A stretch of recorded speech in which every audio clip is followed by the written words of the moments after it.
Aye, mister. I knew you'd be back to talk with old Leo here. Yes, I did. Yes, I did. It's like Lady Larice said when she opened a bathhouse in the basement of my apartment building. They can only get so far before they're aching to get back. And lots of folk really did keep coming back. No trouble at all, mister. No trouble at all. It's like that old saying goes, wisdom withers if not shared. And old Leo is always up for sharing.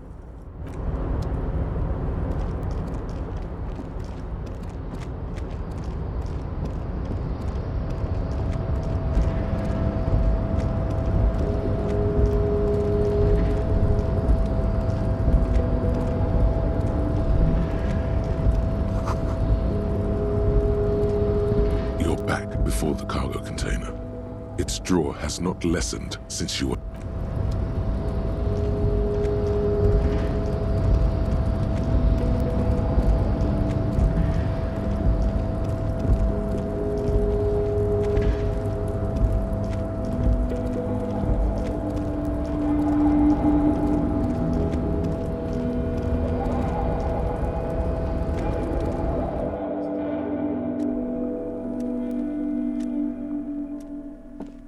An imposing combination. The machine swallows your coin.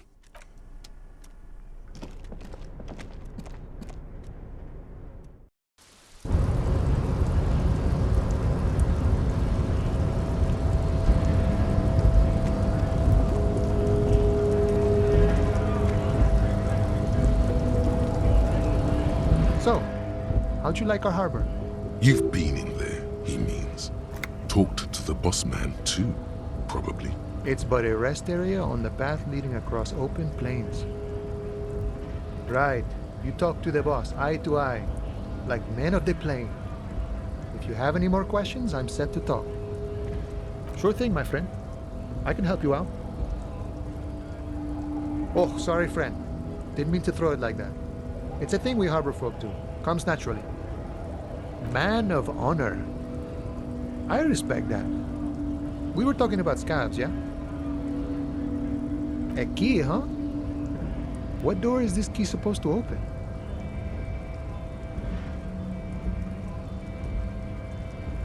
Oh, say no more. I got you. I got that key right here. And let me tell you, it's mighty good of you to help us out during the strike. Working class solidarity, as they say.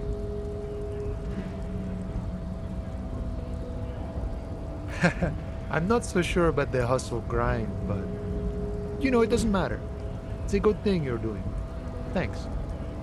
What you're looking for is a basement door behind the greenhouse. That's behind the whirling in rags.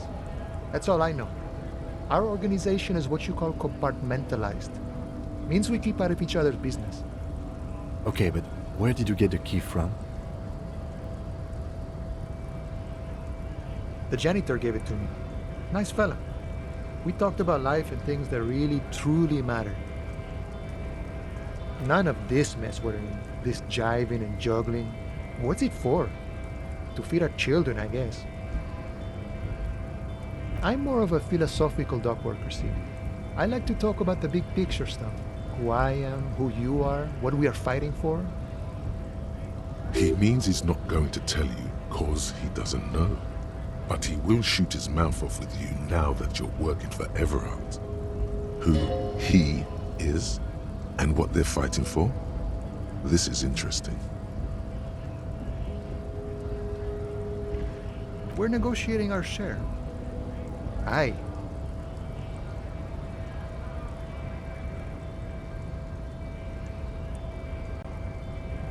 All of it. However, right now we want all the harbor workers to be on the company's board, so they could take part in the decision-making process.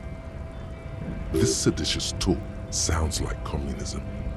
Just so we're on the same page, communism is basically wanting to kill the rich people or deporting them to a labor camp in southeast Grad. But don't say that out loud if you're a communist. No. I don't think I'm a communist. Seeing something of value and saying I want it all to myself is a much older and simpler notion. No science to it at all. Even a weak child can think it. The only things holding someone back are I can't and I shouldn't.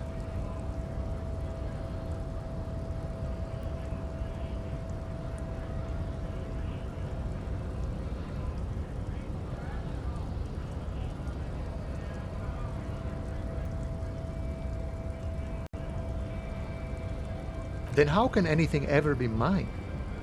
But that's okay. We don't have to agree. The prairie is wide enough for all of us. I think it's best you make up your own mind now that you've met him. In my eyes, he is a capable organizer and a decent businessman.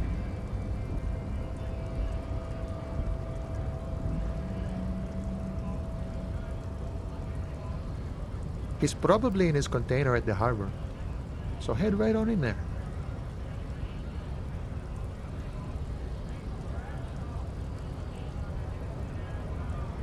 Sure, I've had the necessary free time. Fortunately, there's always time. The look in his brown eyes conjures up an understanding. For him, having command of his time is the most important thing. It all comes together now. The way he speaks about scabs, his general attitude. He's a follower of a 500-year-old Franco-Nigerian Boyadero code, itself an appropriation of Vespertine cool, that of a noble peasant or a traveling herdsman. True to yourself, independent in your actions, loyal to your friends. The man sits on the railing, his hands reaching far and wide, yet it feels as if he could effortlessly go even wider, if need be, an endless torrent of time.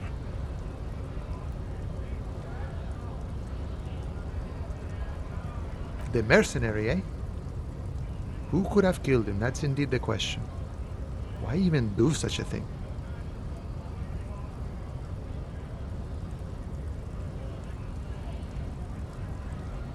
What a thought! Why would noble workers resort to such a thing? Unless they were pushed, of course. Your dead guy was an enemy combatant. He was an agent of the opposition, attempting to undermine our honorable efforts. I ain't the murdering type, but that's just me. Large organizations like our union have all sorts of men, with all sorts of skills. He's not lying about not doing it himself.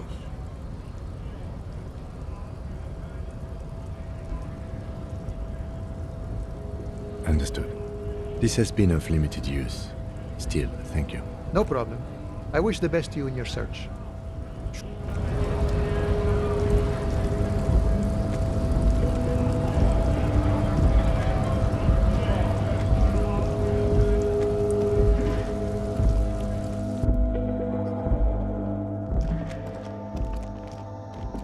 The tear machine stands. Your bottles clunk into the machine.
dear.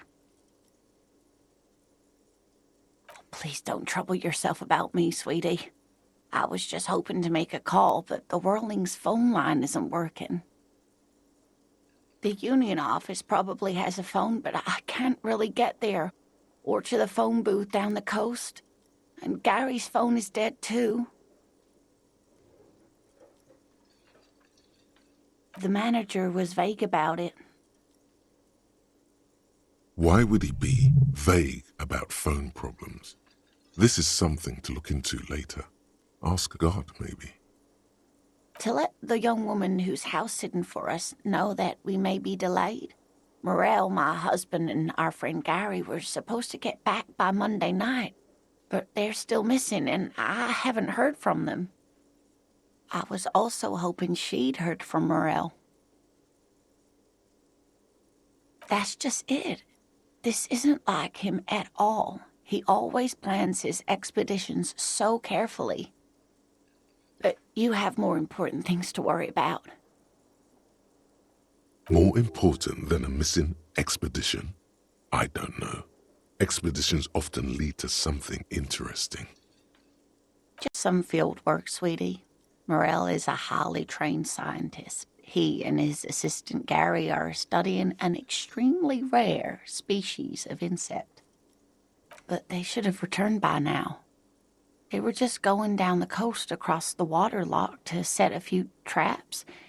He said they'd be back on Monday. What could... The waterlock, that was broken. Could this be it? Oh, sweetie, it's nothing like that. Gary's as loyal as they come.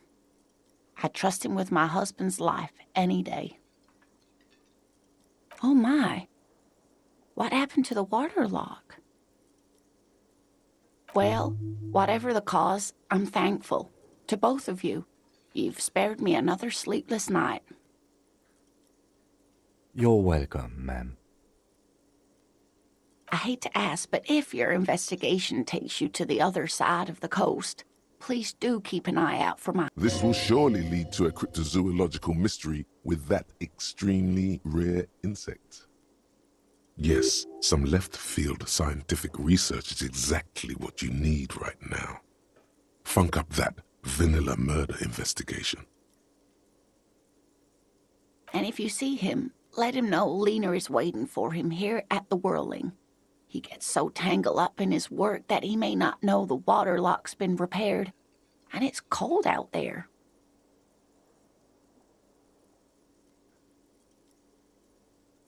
Oh, you're such a dear. Thank you, sweetie.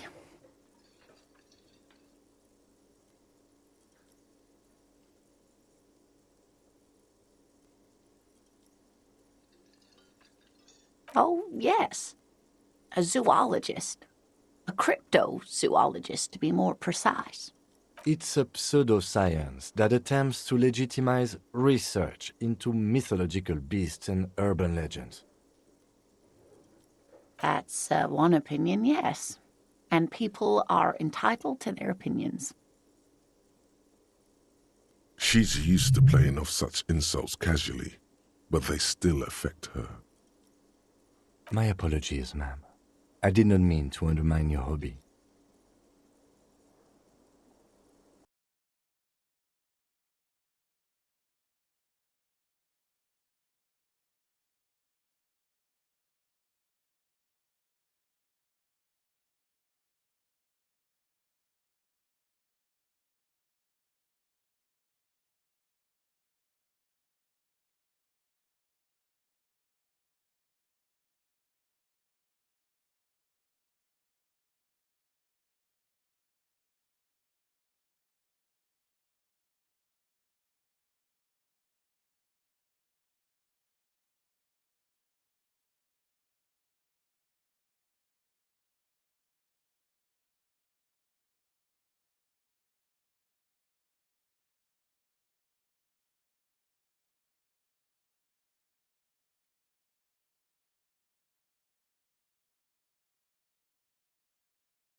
Well, his expression is slightly grumpy, but his eyes are always bright and curious, like a small boy's.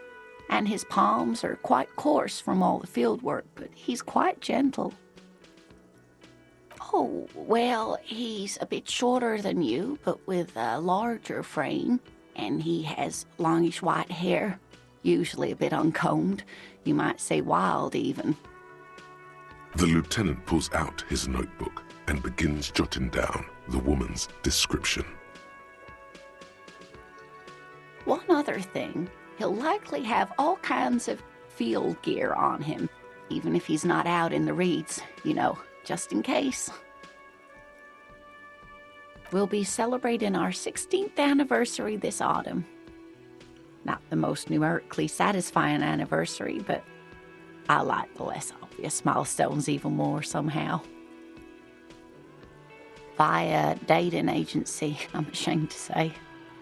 I was looking to get back into the scene after recovering from my accident, and he'd just divorced. We hit it off, and, well, here we are. She's skipping over some important parts. Perhaps you'll find out more later. I hope I've been useful.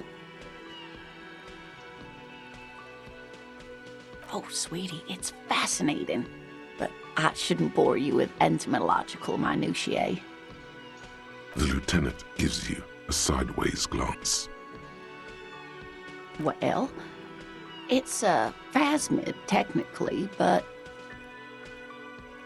Ah yes, Phasmatodea, a diverse group of insects whose bodies resemble twigs, leaves, that sort of thing. Ghost insects, colloquially. Oh yeah, here comes the interesting. Where other phasmids imitate sticks or leaves, this one's a living reed. It disguises itself among the reeds here on the Insulindian coast. Hence its name, the Insulindian phasmid. Perhaps you'll end up co-discovering the phasmid with us, officers. I knew it. We're gonna be chasing made-up insects with cryptozoologists.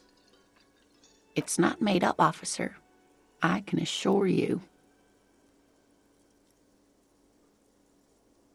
It's simply elusive, so much so that most establishment zoologists doubt it exists at all.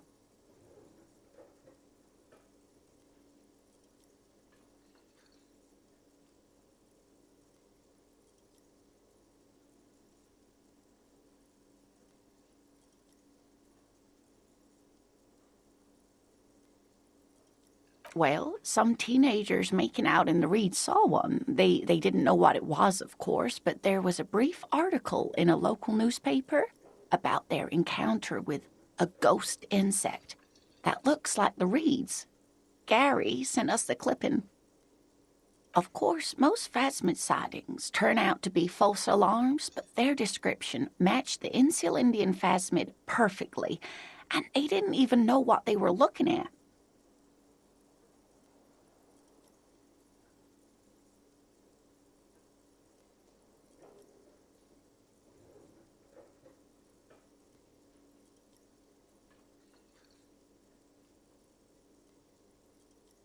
Enthusiasm has wiped the worry from her face. Her eyes sparkle behind her glasses. I suppose I have something of a personal connection to the Insulindian phasmid. All scientists have their little hobby horses.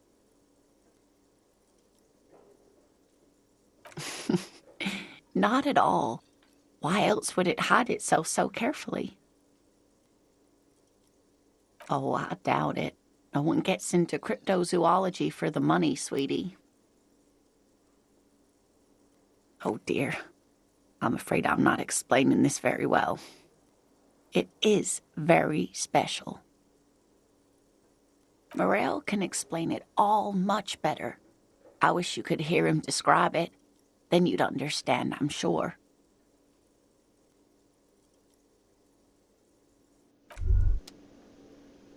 Wow, so someone's been a little boring.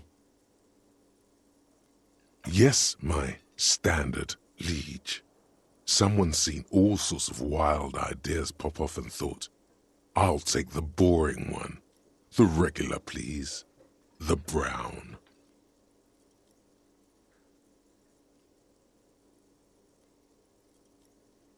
Of course you do. Let's get right to it. My lord's copotype is regular cop. I'll let everyone know. I'll send out a telefax.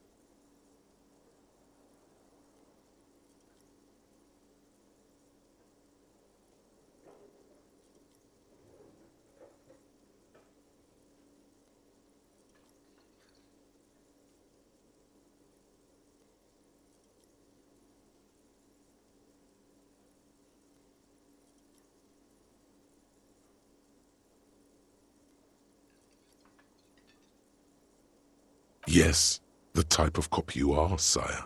Think of it as a caste, a class even, a nation of regular law officials that you belong to.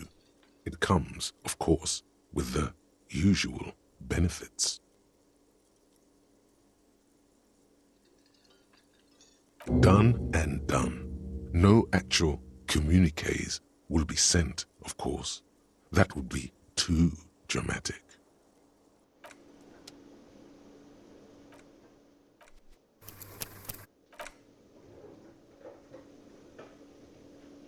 Oh, hello, dear.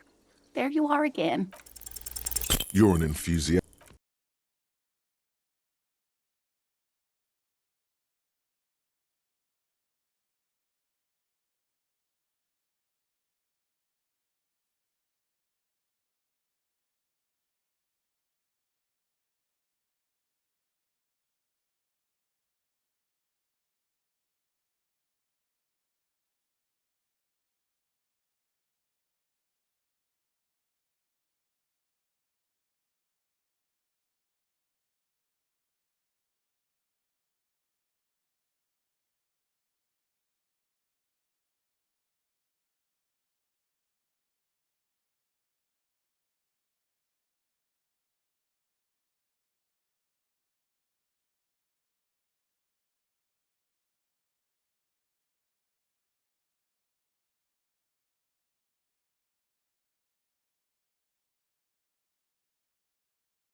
time for it.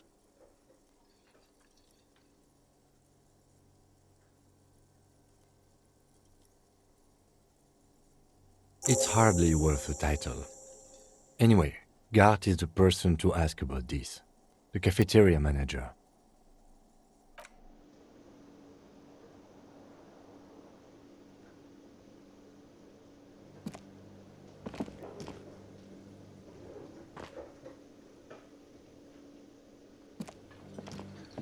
A thin man is smoking below an exhaust hood, occasionally sipping from his mug. This must be the Whirling's cook. As you step in, he nods toward the table and says something in a completely foreign language. The only words you can make out are Garancy and Kubek.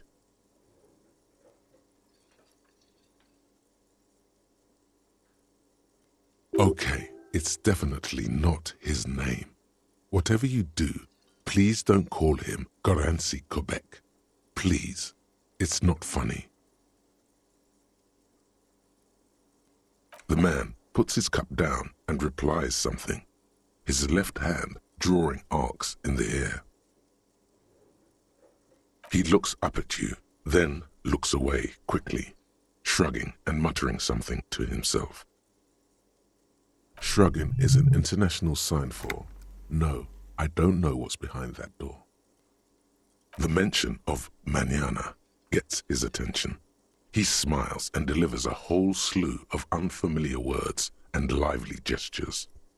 Then he falls silent again.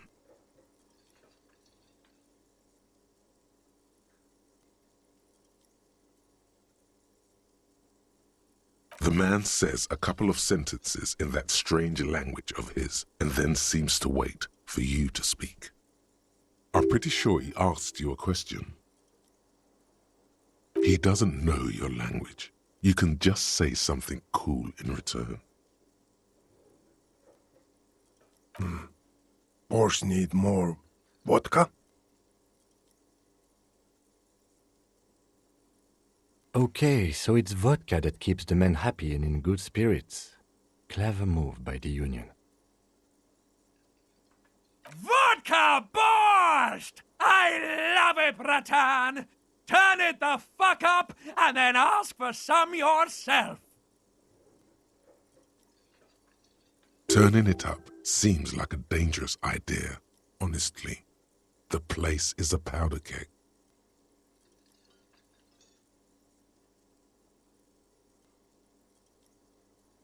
The cook gives you a long, disappointed look, then turns the stove off and seems to wait for you to speak. He smiles and bangs his ladle against each of his pots in turn.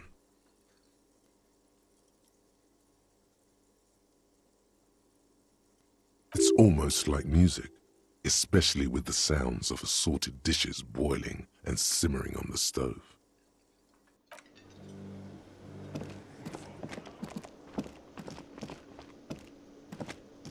Can I help you? Got the 20 real?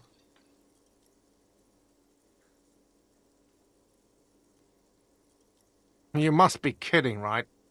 Yeah, good one, officer. Real funny. But this establishment only takes cash.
Not a child, after all. An older man with a rat face, mean, watery eyes, and 2 front teeth missing. In the middle, heaving and wheezing. Big guy, boot size 46, deep marks, probably carried the victim over. He, alone, is 130 kilos. Add the man in armor, and you could easily exceed 220. In conclusion, these 7 are the actors on the crime scene. The footprints were theirs, but there's a discrepancy. Exactly. You've stood there for about 4 seconds, not saying anything. Hit them with questions. Where's the 8th Hardie? The fuck is with you, fella? What are you talking about, madman? There's no 8th Hardie boy. There's 7 of us and we're all here. Or what? You want to be the 8th Hardie boy? We ain't hiring. Actually, boss, we've been talking and we think she could maybe... She? So there's an 8th Hardie, and it's a Hardie girl? Who might it be? Elizabeth? The gardener? Shut the fuck up, Glenn! I do the talking here. Now what the fuck do you want, cop? So let me get this straight. There is an 8th Hardie boy. It's a she, and you don't like us talking about her? That's right. We're not talking about this. This is a private Hardie Boys matter. Nothing to do with your shit. End. You're not cops here. Don't go digging around if you don't want a bullet in the back of your head. I'm watching you. Good. We are all watching each other. Officer, your question. There's no point in pushing it further, he thinks. This is already a victory. We'll learn more about this 8th Hardie sooner or later.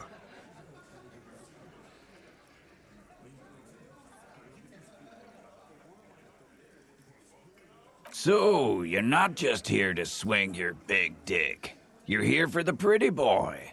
A real looker, that one. Stinks like shit, too. They couldn't get him down, boss. He's still up there, stinking up the place.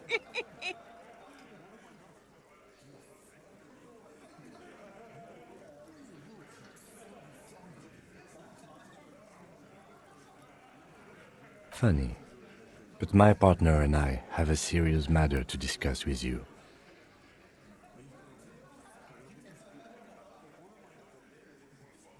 You mean these boots? We all got a pair.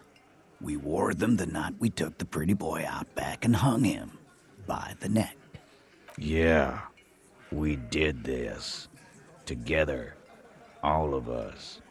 Until he was dead. That's why our prints are all over the scene. There's a catch hidden somewhere. He didn't confess so that you could take them all away. It's too simple. There is no catch. These 7 honest men have all equally come forth to tell you what happened, so that you don't waste any more of your time. All 7 together. They're diluting responsibility. It's an anti-arrest tactic. How many people have you sent to the Shays? Ever felt remorse for them? Chaise électrique is the method of capital punishment in Revachol under the coalition. During the suzerain's reign, it used to be the firing squad.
This is a serious violation of the karaoke code.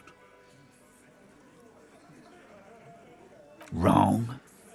He harassed women, raped one, harassed workers, threatened to kill some as a warning.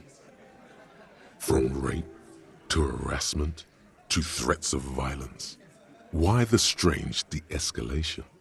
He regrets mentioning it. Hopes you didn't notice.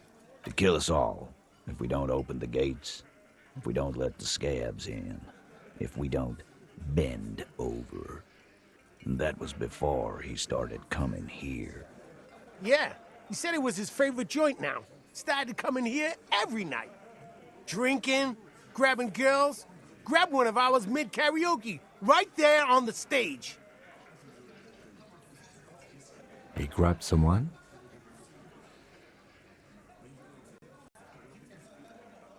Yeah, this girl's on the mic. A beautiful girl, young. Gets into the second verse of Lover Lake. The fucker grabs her legs, starts screaming.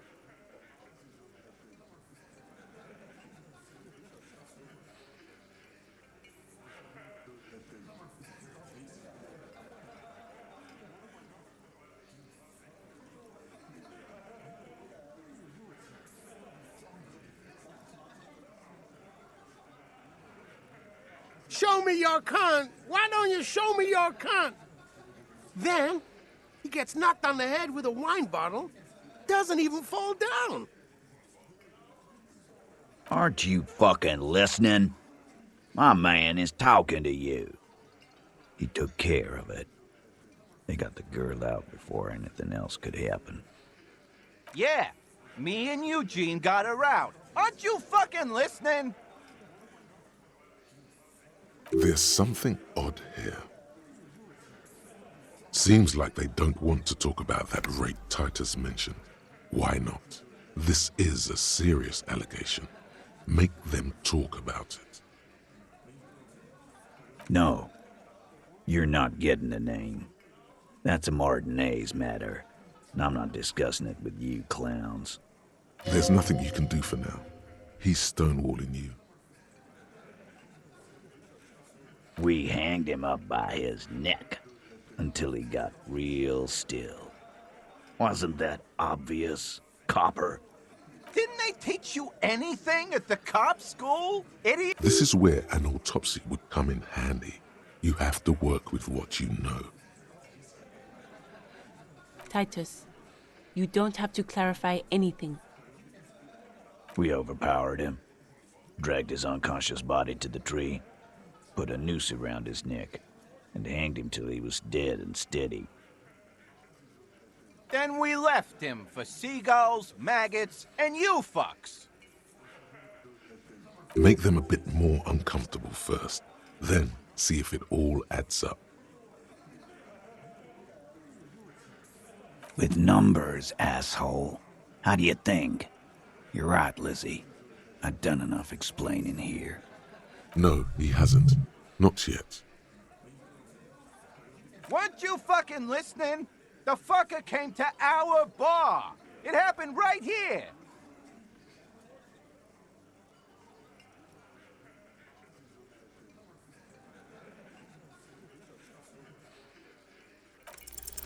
Titus is solid as a rock, and so are a few others. But Elaine, who looks like he might be Titus's right-hand man, the least antsy of the bunch. Definitely not his first time being questioned by the police. This little rat-faced fellow is solid too. Always fidgety, yes, but no change there. Him neither. Mostly keeps to his tomato juice, or whatever he's got there.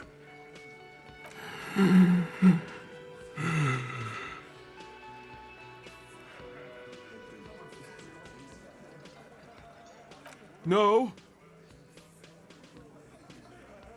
Of course he's having trouble breathing. Just look at how fucking fat he is. Fuck off, Shanky. Angus. Keep your eye on this powerful guy. Sooner or later, he's going to break like a piece of twig. And fuck you too, copper. Picking on Angus like this. We're done with this schoolyard shit. And just so you know, he doesn't have trouble breathing. This one is a stone wall. You won't get more out of them about the night of the murder. Not yet. Like what, Copper? Yeah, lawman. Why don't you? It's almost an anthropological sight, watching him try to assert dominance over you. Not in the arresting mood? By your side, the lieutenant keeps his hand away from his holster. You hear the nylon of his coat hiss as he steps closer. Easy. Walk back from the provocation. They're armed, and they outnumber us. The lieutenant tries to establish eye contact with you. While the little rat-faced man reaches into his sleeve, there's a knife in there. Some of the others reach for their belts. Their eyes are light. Wise move. You made the right choice there. Now make another one and get the fuck out of our booth. We're not gonna do this again. Nothing. Your investigation here is done. Leave Martinez, go back to your stations where you belong. I think we're going to stick around, thanks. Some things don't add up here, Titus. I've done this job for long enough to know that people don't just confess to first-degree murder, even if it is a group responsibility. We're going to look into this. Good luck with that.